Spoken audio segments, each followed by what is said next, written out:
Hello, welcome to You Haven't Blanked That. I'm Forrest. And this is Jimmy.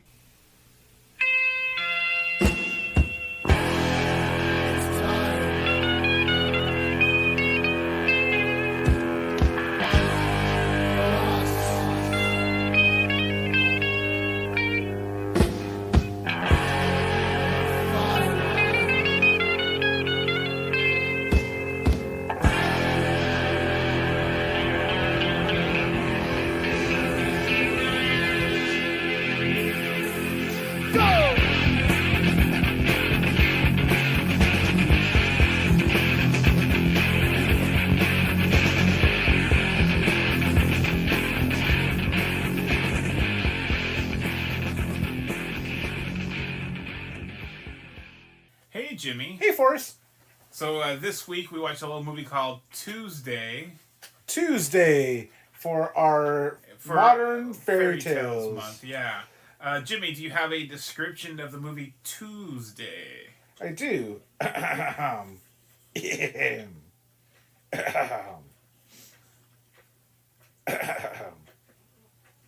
should have pulled it up.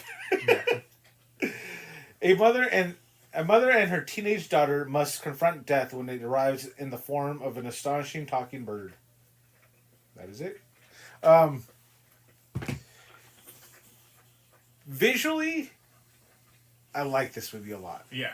You like it, the story and all of that? Story, it lost me a couple times. Okay. And it was because it is a fairy tale, you know, because the daughter's dying.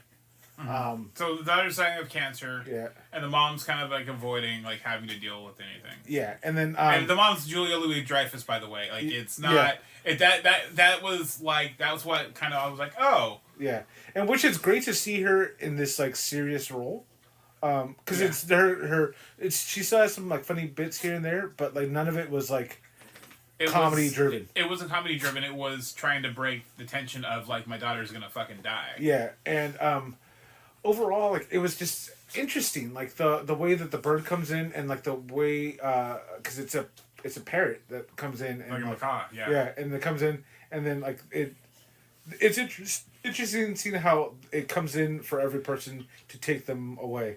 And then you see there's like that scene. That reminded me of Sandman a bit. Yeah, 100%. Yeah.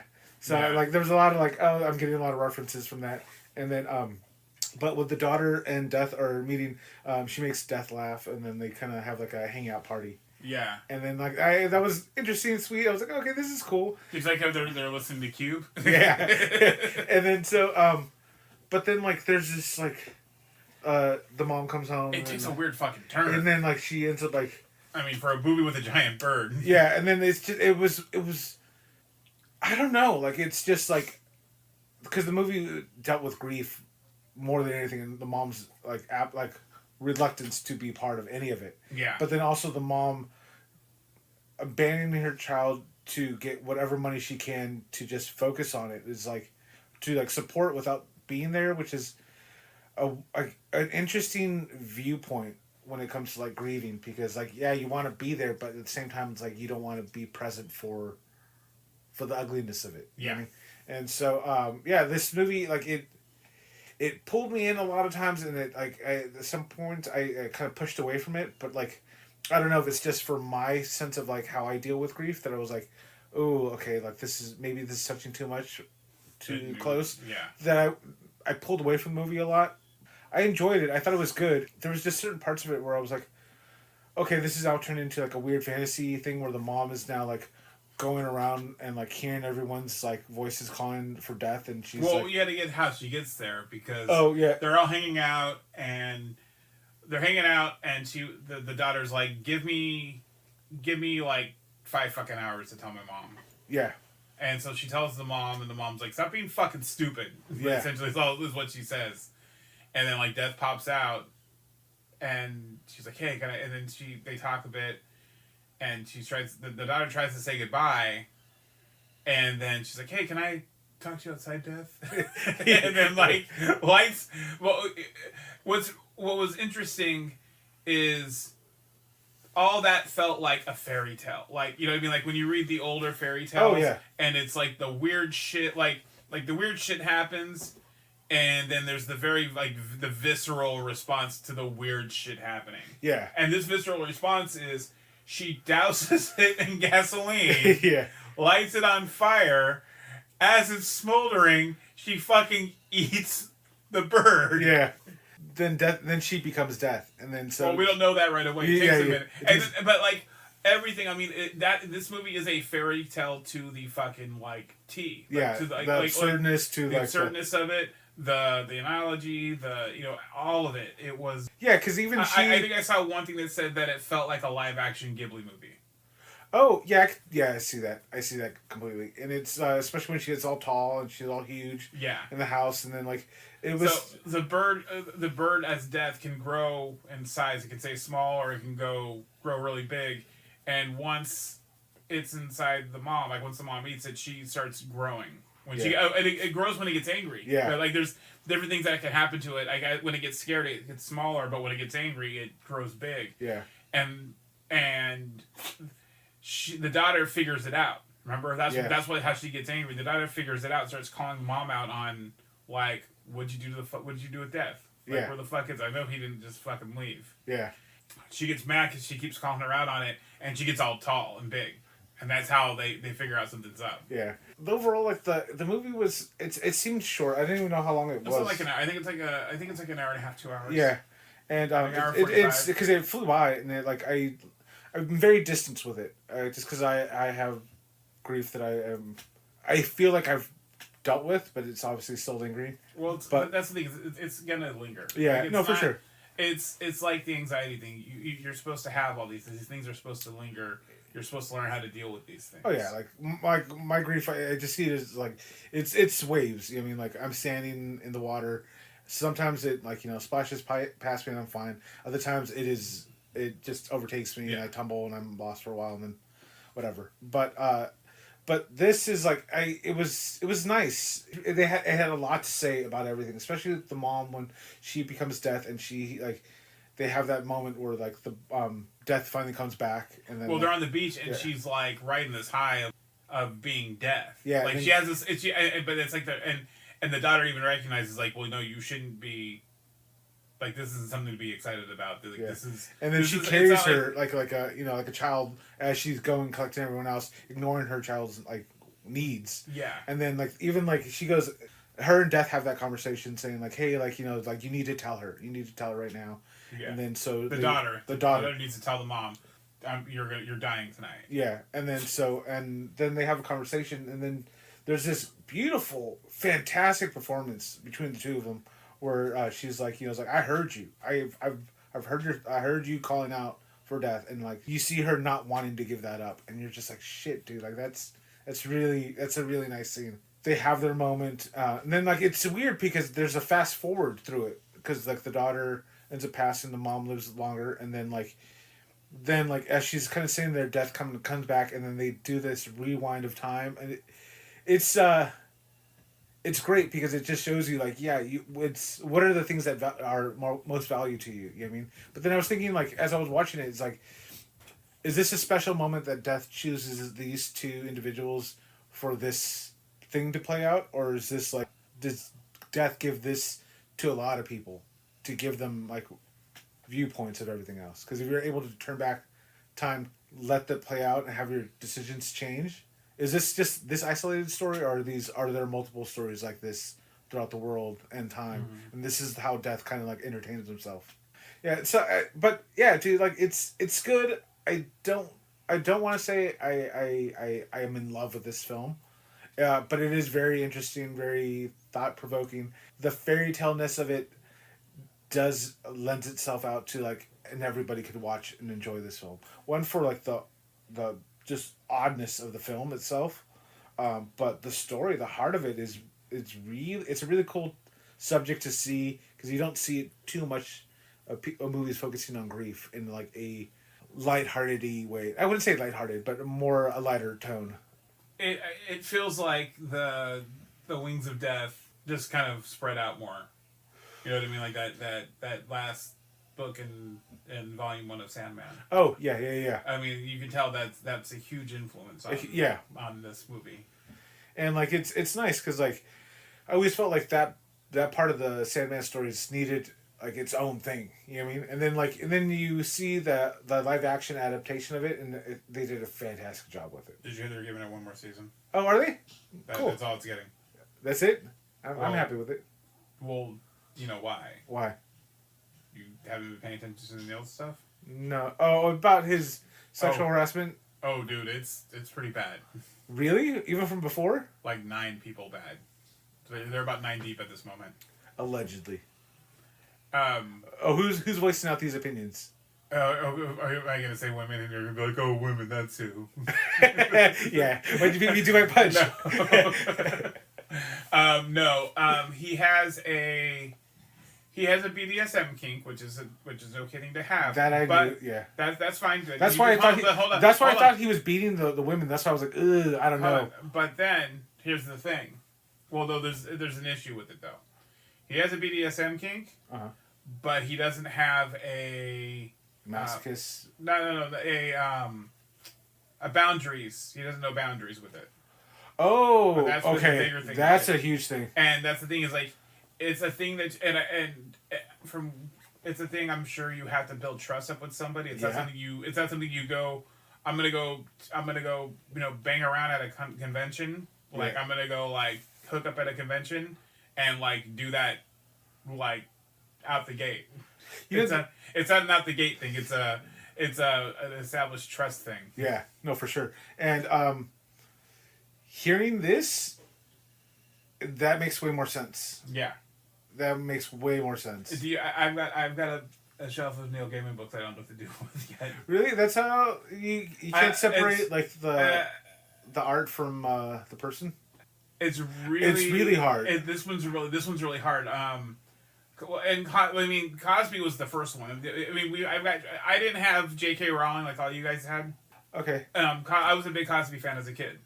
Cosby's why I like stand-up because I used to watch Cosby himself all the time. A while ago, during Christmas, I was watching a lot of the Cosby Show. And, what's it on? YouTube. Oh, that's the only place you can find it because they have to upload it illegally. Oh, yeah. That's the issue. Okay, so remember, one of my friends was telling me about. Remember the brother or the son-in-law you see of shit all the time. The one that the Sandra's husband. Yeah. Okay, so Sandra's husband he see of shit all the time. That guy's name was like Jeffrey something. He made a bunch of residuals off the Cosby Show because who the fuck wasn't watching the Cosby Show after the Cosby Show left? The show's still fantastic. It's a that great show holds up. Yeah, but it's tainted. Yeah, it's tainted. I mean, like R. Kelly's music, like when it pops off, like they're great songs, but at the same time, it's like because that one I have a lot of like hard time with like a lot of the songs. I didn't know you were that big of an R. Kelly fan. No, they're great songs, and then so you're like, oh, okay, cool. But even the same thing with Michael Jackson. Like I love Michael Jackson, like all his songs, his albums. There's certain albums that are way better than others, but like even his newer or his later stuff was fantastic, and it was one of those where it's like, damn, that sucks because like I like the music. I would like to have a shirt because I wear a lot of band shirts, but that's one where like I won't cross that line to buy a shirt. Yeah. But I like the music is fantastic. They still play his music at weddings. You know what I mean? Like it's one of those where it's like, But again, it's one of those where like what is appropriate for and it's so yeah. I mean I'm bummed. This was the age I was supposed to show Emily The Ocean at the End of the Lane. Oh, okay. She would have been old enough to like handle that book and like Graveyard Book. She didn't like Coraline. I gave her Coraline way too early. Oh yeah. And she was like when Graveyard Book would be perfect timing. I've got a copy of Graveyard Book that I. But at the same time too. And that's the other thing that sucks. Well, I mean, there's other things that are more pressing, but Disney was working on an adaptation of Graveyard Book. Oh, dang, that sucks. Yeah. Because Disney will hold back on that. But like, they're I know not doing it. Nothing's going forward. Yeah. Anything that's finished is shelved. No. So check this out. That's why they're doing one more season. They're going to wrap up Sandman in one. I don't know what they're going to do because there's so much Sandman to get to. They're trying to say like, oh well, we only planned it for 2 seasons. Motherfucker, you got through 2 volumes of that book. Yeah. And there are 10. There were at least 5 seasons worth of show. Oh yeah, easy. And that's even if you're not going into the overture and the after the stuff without. I love the fact that you're so into Sandman. By the way, you're welcome. Thank you. They were doing a Nancy Boyce comic. Oh, nice. And Mark Bernardin was writing it, and he was adapting the book. They stopped. They stopped it. They stopped it. They stopped it mid. Wow. He was all like, this one that's coming out in like a week is the last one we're doing. They will not put it in the trade, and that's where we're leaving it. That's where Dark Horse. Fuck, that sucks. Yeah. They made a Nancy Boyce show on Amazon, and they kept. Yeah, I saw that. They're gonna put it out eventually. Yeah. But contract wise, they have to. I think that's what it is. And then they're wrapping up Good Omens without him. They're doing a movie to wrap up the story. The story that they were gonna do a whole third season of it. Dang. Like it's. I don't know, dude. Like stories are for everybody. It's just like if you were to find out Stephen King was a serial killer, would you stop reading his books? Actually, no. That's a bad analogy because that'll probably make his books more valuable. No, I don't. But the ones who write the most fucked up things are the most normal. Yeah, that's true. Because they get all their what I mean, like weirdness out. Yeah, I mean, he had his issues with fucking substances. Oh yeah, definitely. There's a couple books he was like, I don't remember writing that. Yeah, I was actually looking into some of his interviews because I wanted to know like more of his like thoughts. I can't stand his voice. I can't. You don't audiobook anything. I don't. Yeah. Because I've heard him read The Gunslinger. Oh, I can't do that.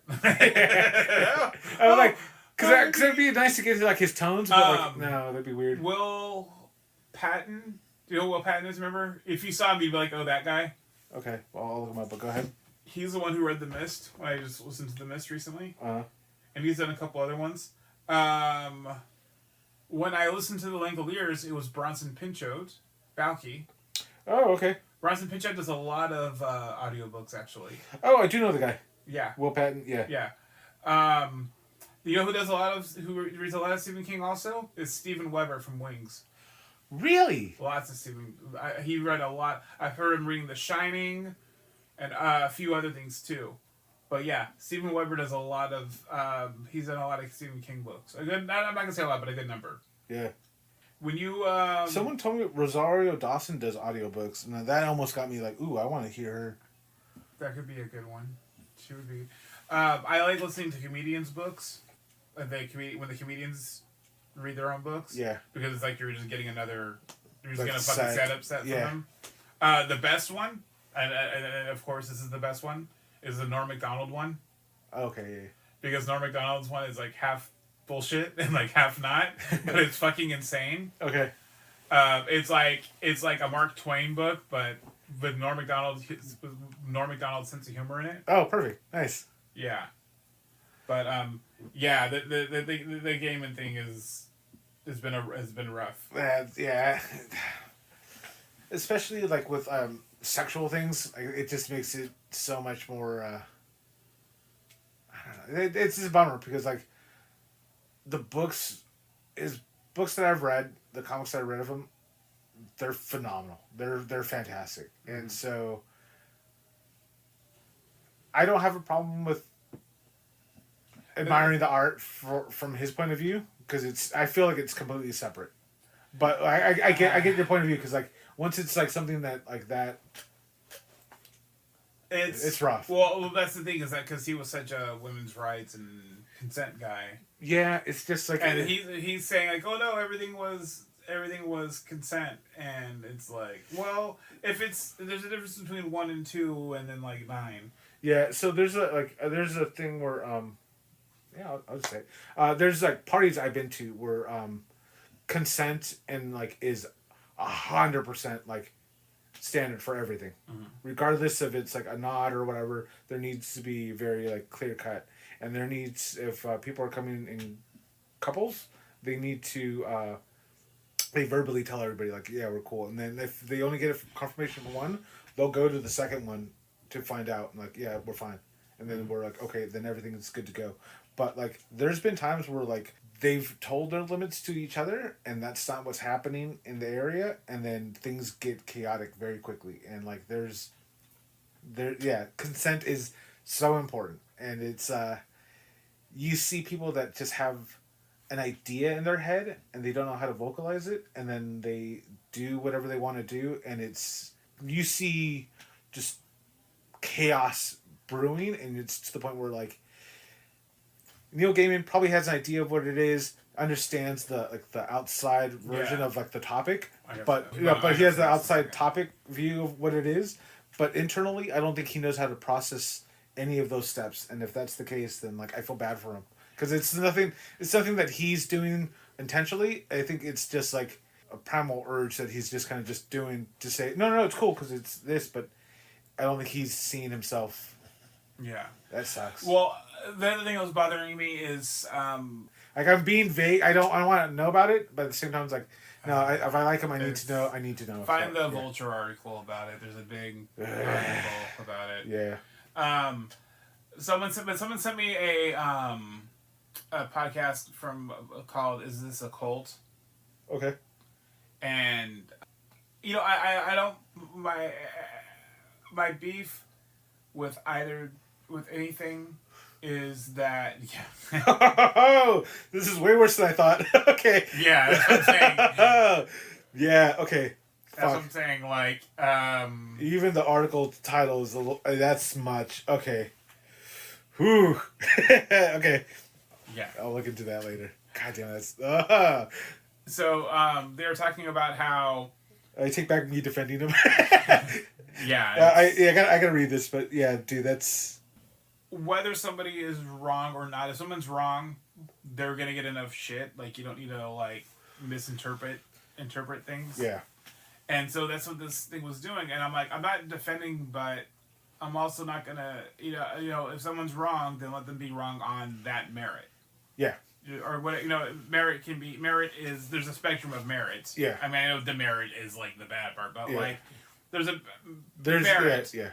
And so, they're all like, well, he was part of Scientology, and he wouldn't be a writer because of L. Ron Hubbard. I'm like, motherfucker, I've been reading Neil Gaiman for 20 years. Yeah. And he's not ever he's mentioned it's not a deep dark secret that he was a Scientologist. Yeah. Anybody who's read, and anybody in Hollywood knows everybody's. Anybody who read Neil Gaiman knows that his family had ties to Scientology. His parents were Scientologists. Yeah. And then that's not a deep dark secret, and he's never once in the articles and he's got a whole bunch of like things that are about him writing. Like there was a bunch that was called A View from the Seats. Okay. And it's all essays and like things that he wrote about himself and writing and all that. There's no mention of L. Ron Hubbard unless he's talking about his family. Yeah. They were linking that part in Ocean at the End of the Lane where his dad like drowns him. Yeah. Like that's the thing that apparently almost like really happened to him. Oh wow. And that's what a lot of the stuff that like it did, but it's not. Yeah. Like a lot of that stuff did, but didn't happen to him, and that like the whole guy shooting himself or killing himself in the fucking house or the car or whatever. Yeah. Like that, all that happened. Find the Vulture article. Yeah. Put Neil Gaiman Vulture. That's like the big article that came out. That's kind of like this one. The one I pulled up was February 3rd, but I'll probably dig through. Oh, Reddit will help me. It was like a week or two ago. Just put up that, or we can Reddit. The Reddit's probably Reddit will give me everything. Yeah. These nerds have nothing but time. They have no life. I'll let them do the research. Yeah, tell me. Anyway, this isn't a Neil Gaiman podcast. This is a movie podcast. Yeah, I like this film, but I did feel myself pull away from it. So I literally was like, I knew I saw the signs of me pulling away. So I was like, but I tried to focus on it. But do you and this is something I know Lisa does, because I'm always like death stuff. I'm always like, oh no, it's okay. Do you pull not away all from death that stuff? shit? Not all death stuff bothers me. Like it's fine. This one just like Lisa didn't like that. Like I out of the Sandman stuff, I showed her like I can't get her to read comics all the time, but I can get her to like watch an episode or something. Yeah. So I was like, look, this is one of my. And I was trying to show her the fucking death, the Sandman death episode, and I'm like, this is like my favorite adaptation, and they did that perfect. Like it was amazing. Great. Yeah. And I was like, this is one of my favorite like things for that. Yeah. It's it's one of my favorite. She didn't like it. She just didn't get into it, and I'm all like, but it's so I don't know if it's because she doesn't like death and like she doesn't like talking about. She's afraid to die. She's one of those afraid to die people. Oh, okay. And I'm like, well, I don't want to die, but it's gonna fucking happen. Yeah. No, like it's funny too because like I noticed like with me like certain things when certain things trigger like I know my mind tries to like move or escape or do something and the whole thing is just seek discomfort. So when I saw it, I'm like once I felt like oh, okay cool like no. What did you think this movie was going? Did I tell you what it was?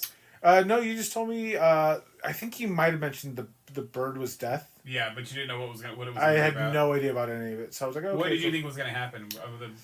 Oh, so I really thought it was just gonna like at first I didn't know what was going on because it started off really creepy. Yeah, it starts off because he's like going. He's going around collecting people. And then it gets big and it gets small and it was just weird and it was interesting. But once the girl was introduced, it was like that whole innocence with death and then like how they like they dance and play with each other. I was like, how they had it where she died. Like, I mean, how they stopped breathing, like how they did that. Like, I thought that was done really well. Yeah, no, I thought the whole movie was really good. It's just one of those where it's like, unfortunately at this time, like it's just like, last year was really rough because there was a lot of just like, deaths and patterns. But like it was one of those where it's like okay, cool, and then it was one of those where I thought it was fine, and then it was the hospital-y gowny scene with like the whole head wrap. For the kids of cancer, that was like it just triggered a lot of things from like when Dave passed away, and I was like, oh okay, and then that's what Travis's death. Oh yeah. And so I was like, oh okay, like this sucks, and then so I was like, all right, and so I felt myself pulling away. I was like, no, like I'll force myself to watch it.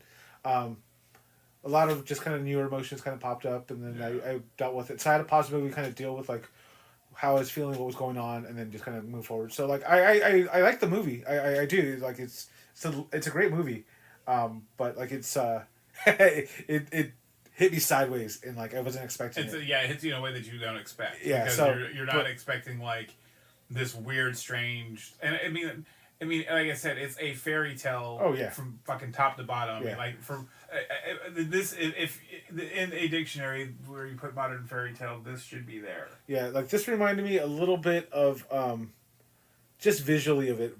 Of the was it the Master and the Margarita? Master and the Margarita. Why? The Master and the Margarita. Just because like you have this large cat walking into town, and then I saw this parrot. I'm like, oh okay, like is this what this is? And then like, but obviously not the devil, but like you know what I mean. But it was like, but then again, that's another kind of like fairy tale-esque, like folktale-y. Side note. Yeah.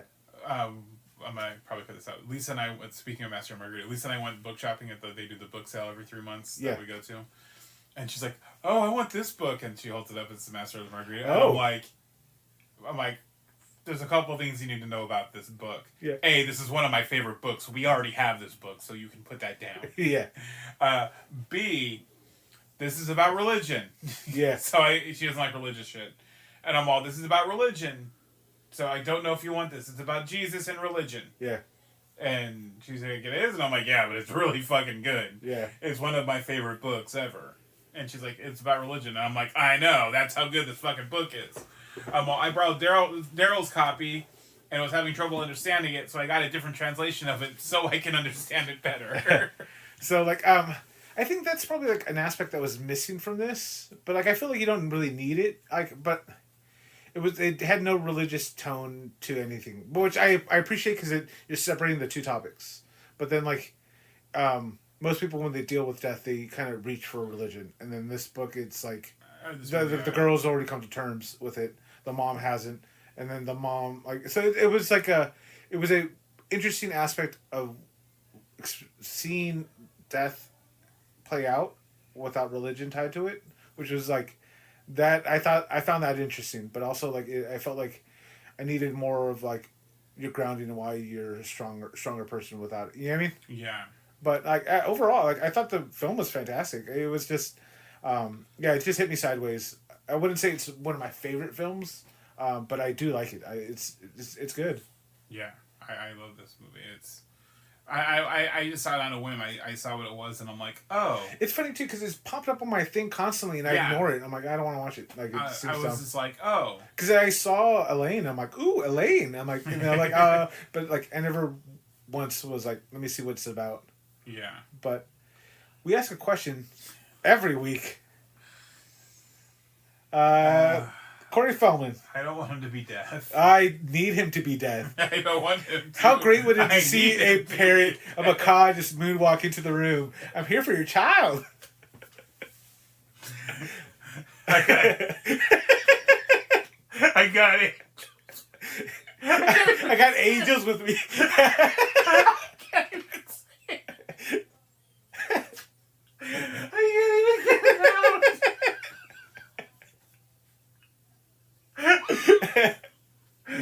Oh, that's so good. That's so good.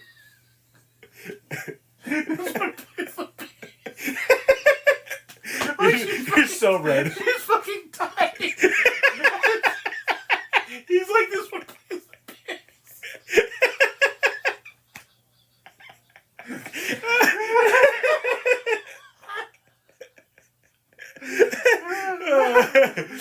I can't even get it out.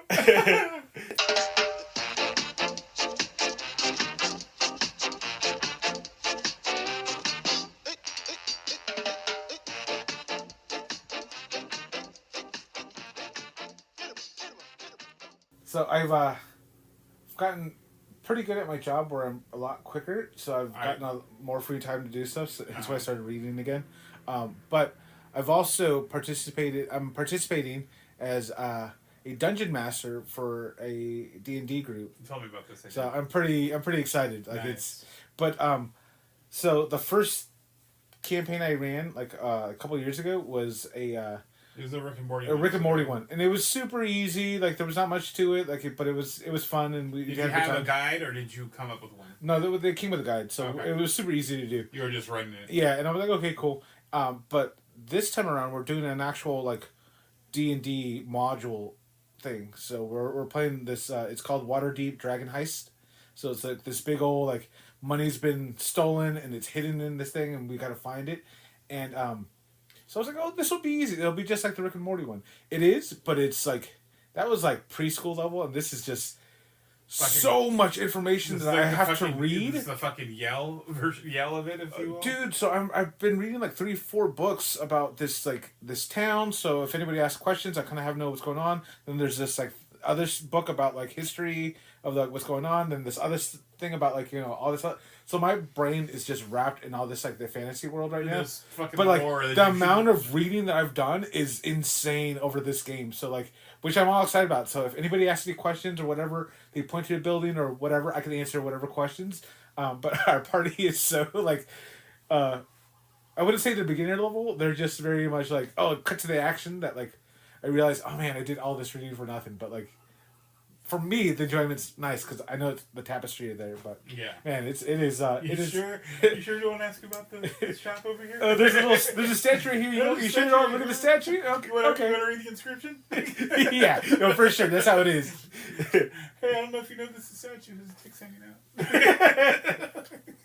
Dude, but yeah, no, I'm having a blast with the group. But unfortunately, it meets every 2 weeks, which is a lot for an actual D&D group. Oh, really? Yeah, because it's like usually like once a month type of thing. Once a month type of thing. So like this is going pretty good. It's when I looked at the modules to see how far we've gone, we've not even touched like 3% of like where we need to go. I reread the. I guess I reread the Mist. Maybe I read it a long time ago. It looked like I had like marked that I had read it when I went to go mark it, but I listened to the Mist again. It's an interesting read on Inauguration Day. Let me tell you. Oh, okay. Is it similar to the movie? You ever read the book? I don't think so. It's a short story. It's like 5 hours long. Okay. So you would be able to knock it out. Probably afternoon. Probably knock it out in 2 or 3 hours. Yeah. It's pretty close. Okay. The ending's different. Oh, what's the ending? The ending in the movie? I know the ending in the movie. I know they added that part because Stephen King was impressed. Like, oh, that's a way better ending than he wrote. I think the story just trails off and then it leaves it vague. They're kind of traveling through, and they stop somewhere, and he's kind of writing all this down on like hotel stationery, like wherever they've gone into. Oh, so they travel for more. Yeah, they just keep going, and then in the movie. But I bought the movie for like $10 over at fucking Walmart the other day. Hey, nice. Because I was going to show Emily. Oh, I have it. You could have borrowed it. I don't want my own copy. Oh, yeah. It's like, I get it. I totally get it. Would not want a copy of the Mist. Yeah, no, for sure. I still need to find a black and white version of that film. I have it on my. Oh, you have it in yours? Mine has it. I should just go buy a new one. I'll buy a new one. $10 at Walmart. Yeah, perfect. I'll do that. I was there and I'm all like, well, I'll see what horror movies they have. Because they always have horror movies out. Yeah. No matter what time of the year, they have horror movies out. And it's something I like and I don't have. Yeah. So I was like, I've been talking about it. I listened to it. And I'm like, oh, I should show this family. It's just monsters and... Yeah. It's just monsters and crazy people. Like, it's not super bad. Yeah. Oh, so I was at work and somebody went to Walgreens or CVS or whatever, and they called me and asked me if I wanted anything. And I said, oh, you know what? Run by the books areas, and if they have a Stephen King, get me the fattest book you could find. What'd you get? And they're like, okay, cool. So I'm like, yeah, cool. This would be great because I figured I'm always indecisive which one to grab, and this way it's out of like... It's out of your control. You're just going to have a book. Fucking Fairytales. I've already read it, so I'm like, damn it. But now I actually have a physical copy rather than the digital. So I'm like, I'm happy with it. Plus, I get to see the digital didn't have any pictures in it, but this has like chapter pictures. Oh, okay. Yeah, so I'm like, oh, that's pretty cool. Oh, I got that for somebody for their birthday. I was catching up on the What's the Furthest Here from There. Okay. What's the Furthest Place from Here comic. Yeah. By Matt Rosenberg. Yeah. That's a good comic. You would dig it. It's like a punk rock post-apocalyptic thing. And then I got one of the publishers I follow, Kelp Publishing. They have they had a free like sampler of like books, and it's called Silver Waves of Summer, and it's all crime stories that are all like beach themed crime stories. Okay. So a random thought popped in my head, and I realized you, sir, I've seen your liver. When did you see my liver? When you were cut open. Or the photos that the doctor. Oh yeah, yeah. I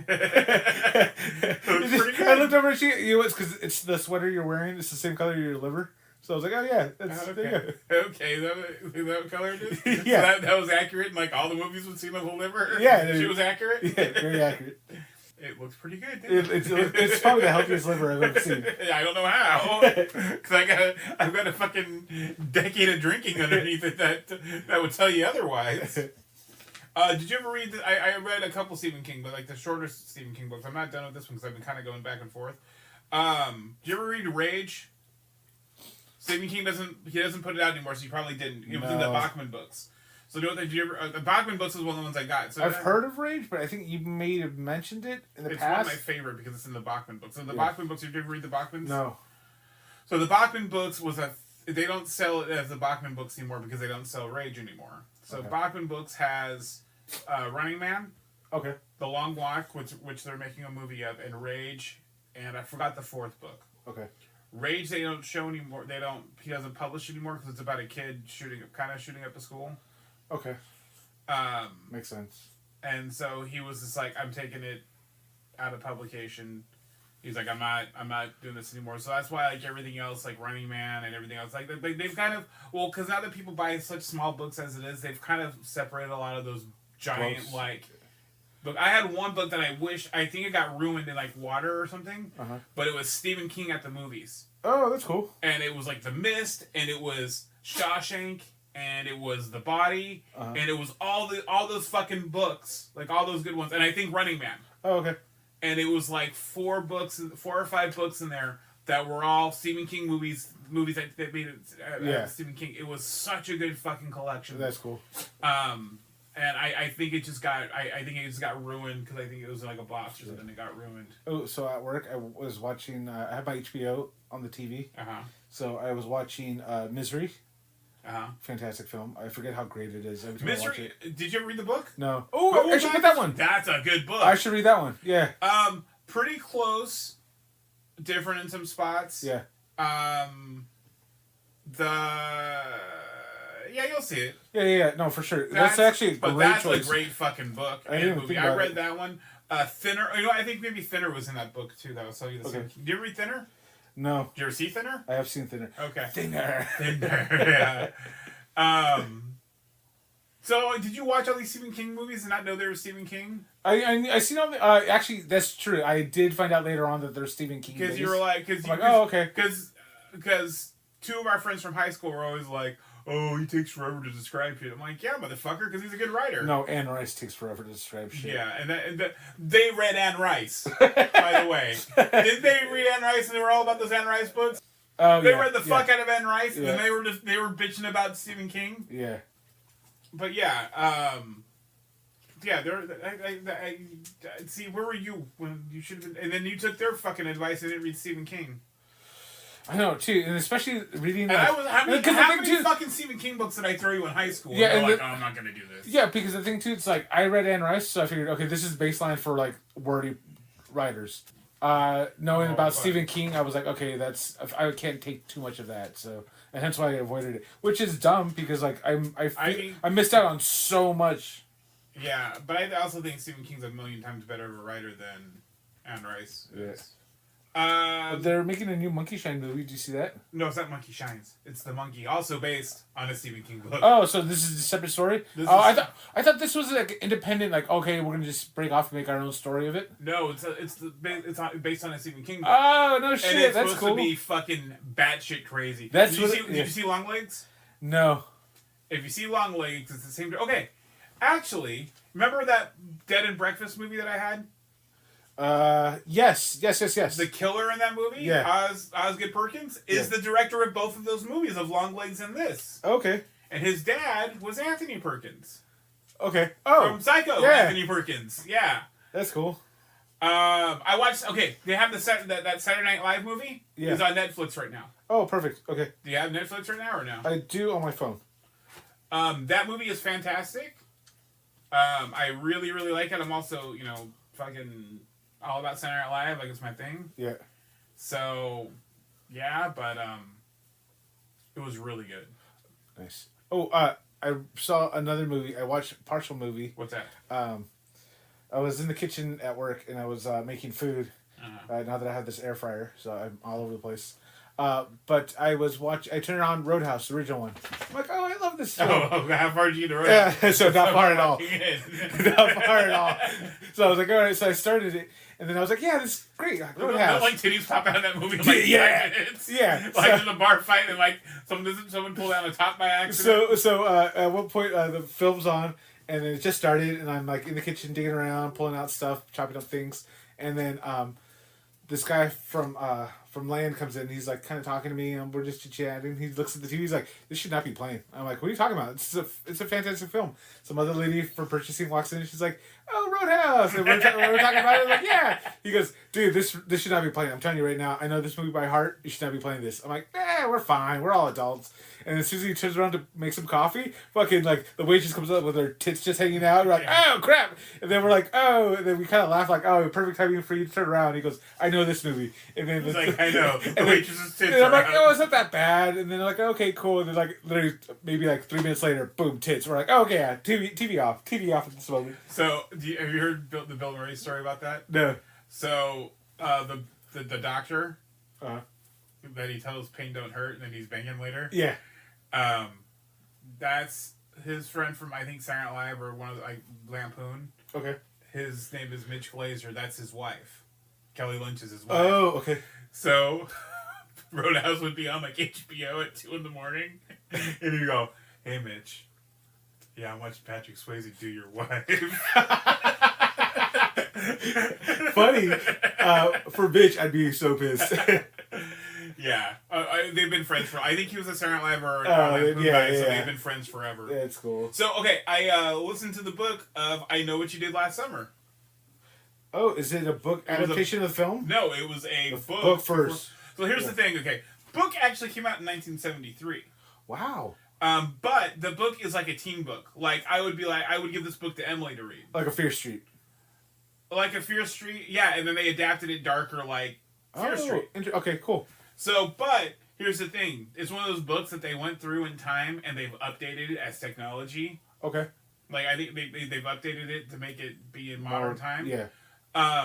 So like he's like, oh, he went to war and he went to Vietnam and came back. Did you ever see the movie?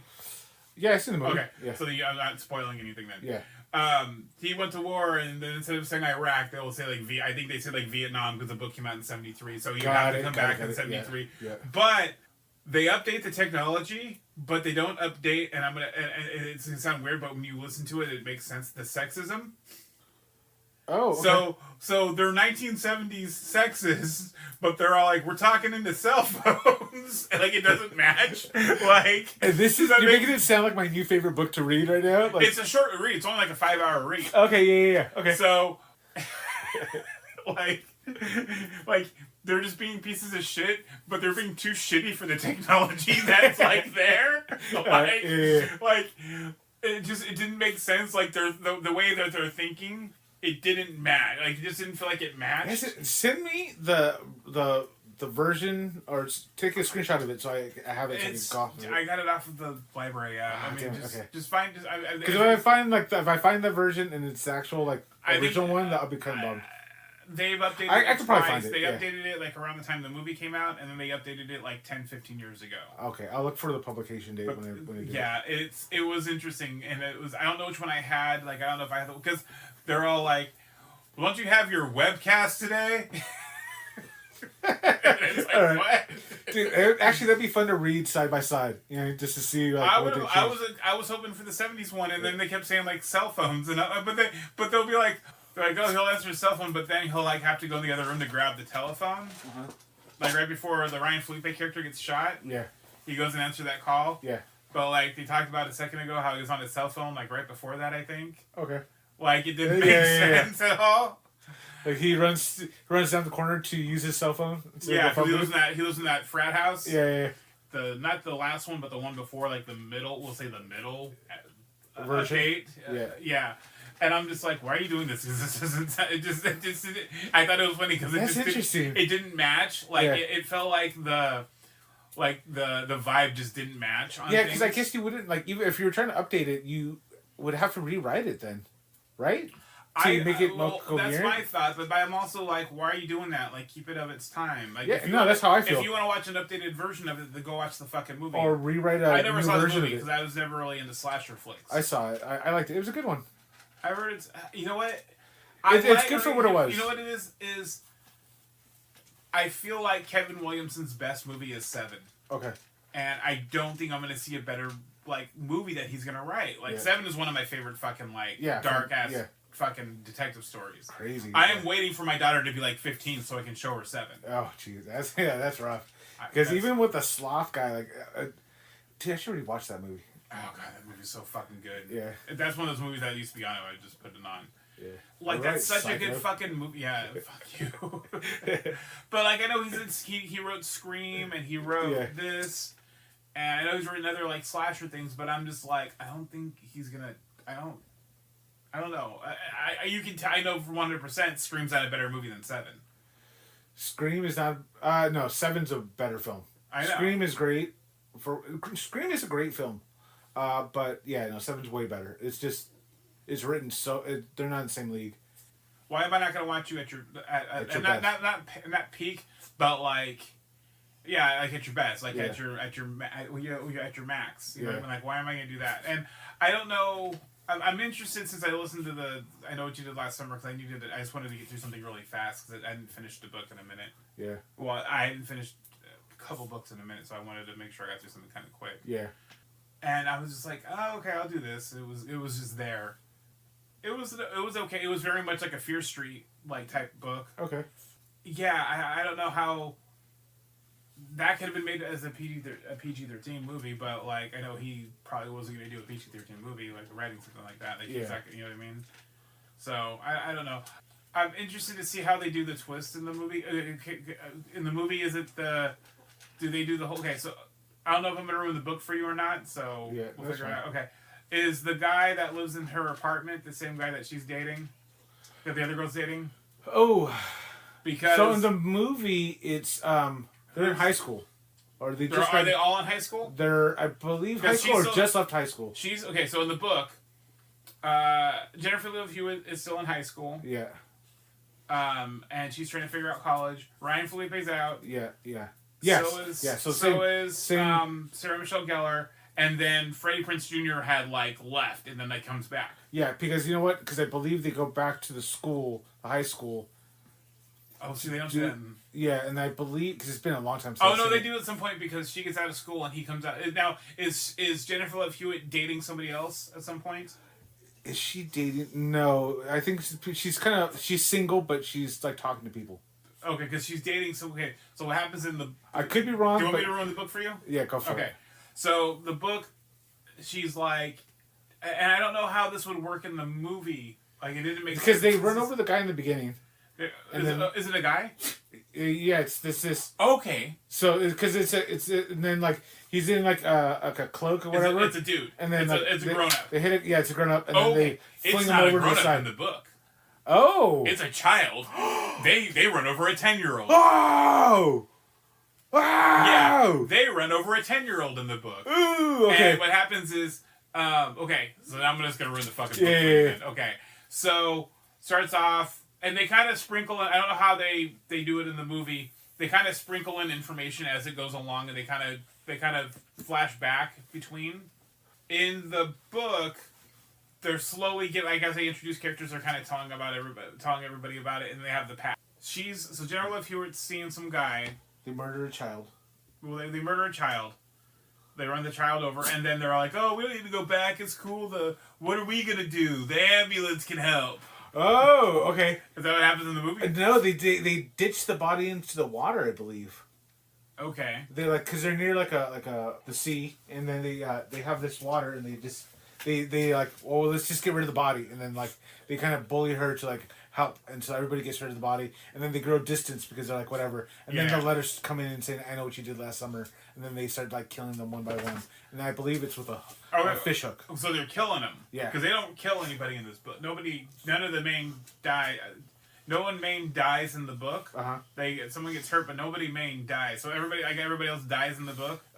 They believe that I want to say 2 people die in it, and then it's like let's try to survive. Okay. So this is more of a murder mystery than it is a fucking slasher. I mean, slashers are murder mysteries essentially anyway. Yeah. But so Freddie Prinze is gone. Ryan Felipe and Sarah Michelle Gellar are dating, but like he doesn't want to date her. Do they call them Sarah Michelle Gellar? No, I'm just saying. Okay. And then Jennifer Love Hewitt was like a cheerleader, and she was like popular, and she fucking quit all that because she was involved because of everything that happened. The trauma. So she's dating some guy, and then Freddie Prinze Jr. comes back, and they all kind of talk about what happens. She gets her fucking letter, and they all get their shit. In the book, Ryan Felipe fucking goes to his frat house and gets a call, and something upset him, and he runs out to a football field during like Memorial Day fireworks. So that's how you know this is 1973. Yes. That happens. In the yes. And then he gets shot, right? Does he get shot or does he get gutted? I think he gets gutted. Did they kill him? Does he die? Because in the book he doesn't die. He gets shot and then he's in the hospital. I think he might. Do you want me to ruin the movie? I don't even know how to ruin it because this is like vague memories. Because I seen this like 20 years ago. I believe he's the killer. Oh, is he the killer? Yeah, I believe Ryan he's Felipe's the killer. Yeah, I believe he's the killer in the movie.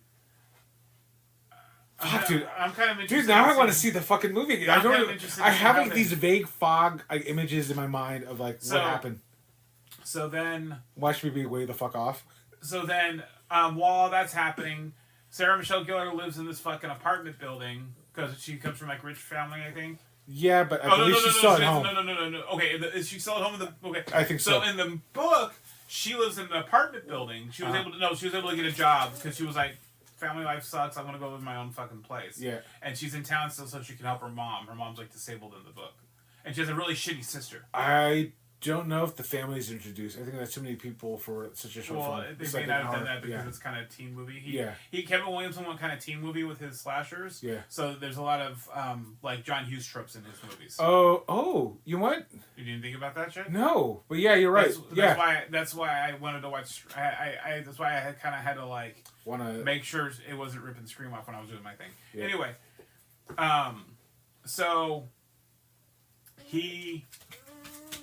So this guy's living in the same apartment, and meets Sarah Michelle Gellar's character, and they're talking, but she's like, "Oh, I'm dating Ryan Felipe," but Ryan Felipe's like, "I'm fucking pimp. I'm gonna like go fucking hit on what I want." Yeah. And so she's like, "All right, well, I guess I'm kind of over him," and she was gonna go on a date with with the apartment guy. Yeah. And at the end of the book, the apartment guy goes, "Look, we can't hang out tonight. I'm gonna go on a date with your friend, and I'm gonna fucking kill your friend." Oh. And he fucking throws her off like a balcony. Oh. And then goes on his date with Jennifer Love Hewitt. Yeah. And then he's like gonna fucking choke her out. Oh, but didn't you find out? Okay, so then at one part they go to the house. Did they go to the house in the movie? I think they, because they're trying to solve the crime of who the. Well, there's because everyone's like scared because they know it's somebody that has to know, so they turn on each other. Okay, so I have to see. I think he just kind of took the bones of it and kind of made it his own thing. Yeah. Because they go to the house. So Freddie Prinze Jr. and Jennifer Love Hewitt go to the house, and they find out that the dad's not alive. The mom the mom and the dad were in a fucking nut house, or the mom's in a nut house and the dad's like living in town so he can go and visit her and like take care of. But they have their house, and there's a sister, and the sister's kind of taking care of the house, and you see her. And this is the other part that didn't match up with the whole. We're gonna say there's new technology, but they're putting shit up on a clothesline. Okay. Yeah. In 1970, you know what I mean? Like, yeah. Like we're gonna update We cell don't have phones, but dryers. we're not gonna update dryers. Yeah. But it kind of worked. Well, there's a reason why, because she's putting up men's clothes, so you think that it's the dad stuff, but then it turns out to be that guy. So that guy that's in the apartment, and that's the new neighbor, and that's dating Jennifer Love Hewitt are the same person. Oh. And okay. I was like, I'm trying to figure out how they were going to do that in the book or in the movie. Yeah. And I'm like, how are they going to do this? Like, you know, it's what did that come out? 1998, 2000, somewhere around there. Yeah, it's almost like around 2000. how are you going to not recognize the fucking hot teen star that's in that movie? Yeah. You know what I mean? Like, how are you not going to pick up that it's them? Yeah. That's what it is. But it's very much like a Fear Street type book. Like, it's an R.L. But you should read it because like the dialogue is bad. Dude, that's why I want to read it. Okay, I'll give it a shot. Like, it's very. I mean, it's short, so it would have been a good book to read in junior high. It's a good like training wheels like for horror, like slasher. For a horror book, and kind of like that. But it's not even a slasher though. Like, oh yeah. It's more of a murder mystery book than it is a slasher. Like I was reading it and I'm all like, this shit isn't fucking scary. Yeah. But yeah. The other thing I started reading just for fucking the hell of it is Tintin. Oh, okay. I found the Tintin comics. I found them for free somewhere. That's cool. So I read that. That I started the Spider-Man cartoon. Which one? The Your Friendly Neighborhood Spider-Man. Oh, yeah. I don't think you're gonna like it. Oh, okay, good to know. I really. Yeah, that's I figured. Yeah. It's no. I'm okay with it. It's fine. Because it's Miles Morales. No. Okay, no, it's not Miles Morales. I like Miles Morales. It looks like that movie. Actually, they should make a Miles Morales cartoon. At this point, he's pretty. They have the. So I don't know what they're gonna do. So this cartoon looks like the Spider-Verse movies, but take the modern Spider-Man art, like the modern comic art that they use, and make it the old like 1960s look. And it's very bright, like it's the very bright colors and the very like the Steve Ditko looking like it looks like Steve Ditko art, but it's like mixing it mixes like the old 1960s comic because he's got the glasses, he's wearing the glasses. This on Disney Plus? Is on Disney Plus. Okay. He's got kind of like a makeshift Spider-Man costume because he's just starting out as Spider-Man. Yeah. So it's kind of like the hoodie and the fucking like it kind of looks like that. So it's kind of Spider-Verse with Peter Parker. Yeah. And Doctor Strange pops up in it too. I think he's kind of the more of the Iron Man character now. Like that kind of took over for that role. Yeah. Like the father figure type role in this universe because it's not in that Marvel universe. Yeah. Like in the movie universe.